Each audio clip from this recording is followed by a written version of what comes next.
안녕하세요. 공인회계사 감정평가사 곽상빈입니다. 임대사업자가 거주주택을 이제 비과세 받는 방법에 대해서 여러분들한테 소개를 해드리려고 합니다. 구체적으로는 이제 비과세 효과를 어떻게 분석할 것인지 한번 소개를 해보도록 하겠는데요. 어떤 임대주택 사업자가 있다고 가정해 봅시다. 10년 이상 보유하고 2년 이상 거주한 주택을 양도하고요. 이렇게 한번 가정을 해볼게요. 이 주택의 양도가액은 7억 원이고요. 만약에 취득가액이 3억 원이다. 그러면 3억에 사서 7억에 팔았죠. 그러면 4억 원의 차익이 있다. 요걸 한번 생각을 해보고 이때 어떻게 절세를 할 수 있는지 한번 따져봅시다. 이런 가정하에 양도소득세를 계산하면 다음 표와 같습니다. 표 한번 띄워주시죠. 여기 보시면 양도가액이 있죠. 그게 7억 원이고요. 취득가액이 3억 원입니다. 그래서 양도 차익은 4억 원의 차익이 나왔죠. 이때 장기보유 특별공제는 30%를 적용한다고 하면 1억 2천을 빼주시면 소득금액은 2억 8천입니다. 여기서 기본공제 250만 원은 무조건 빼주고요. 그리고 과세표준은 2억 7천 750만 원이 나오겠죠. 여기에 세율 38%를 이제 적용하면 누진세율이 있죠. 그래서 38% 구간에 있다고 치면 8,605만 원이 이제 산출세액입니다. 요거 납부를 해야 되는데요. 지방소득세 10%가 붙죠. 그래서 860만 5천 원이 지방소득세로 붙어서 총 납부할 세액은 9,465만 5천 원이 됩니다. 그러면 이제 세법 개정 전에는 다주택자에 해당하니까 결국 본인이 살고 있는 주택에 대해서는 양도세가 과세가 됐는데요. 근데 최근에 세법 개정으로 비과세가 가능해져 가지고 9,500만 원 정도의 절세 혜택을 누리게 되는 거죠. 비과세 혜택을 받을 수 있는지 그거 한번 따져 보셔야 되는데요. 원래 9,500만 원 내야 되는데 그거 감면 받는 거 비과세 되는 거잖아요.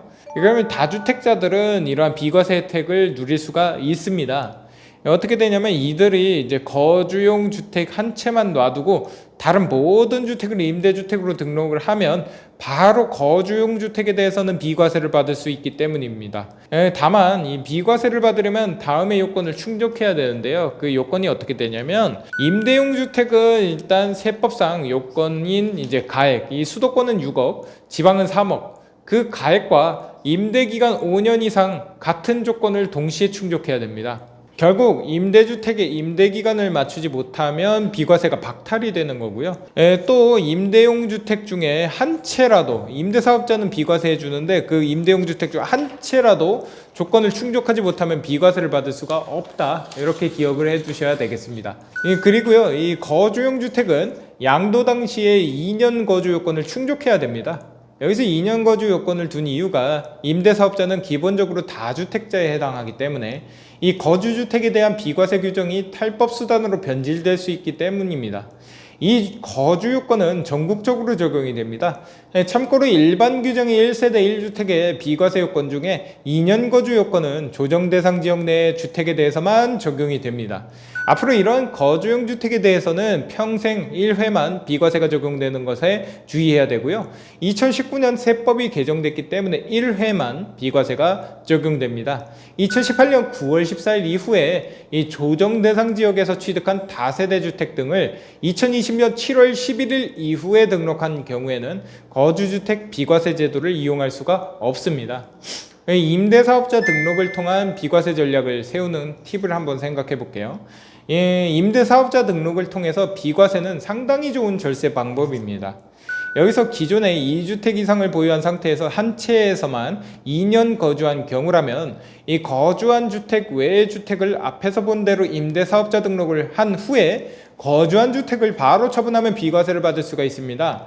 다만 2018년 9월 14일 이후에 조정 대상 지역에서 취득한 다세대 주택 등을 2020년 7월 11일 이후에 등록한 경우에는 이러한 혜택을 받을 수가 없고요.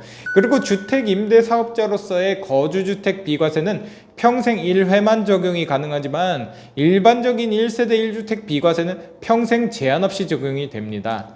그리고 2020년 8월 18일 이후에 의무임대 기간 중에 2분의 1 이상의 임대한 상태에서 이 임차인의 동의를 얻어서 자진 말소를 신청한 경우에도 말소일로부터 5년 내에 거주주택을 처분하면 비과세를 받을 수 있습니다. 이 요건 잘 따져보시고요.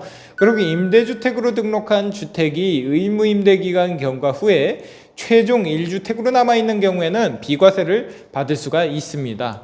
자, 여기까지가 그 임대사업자 거주주택 비과세 받는 방법에 대해서 살펴봤고요. 여러분들에게 도움이 되셨으면 좋겠습니다. 오늘은 여기까지 마치겠습니다. 감사합니다.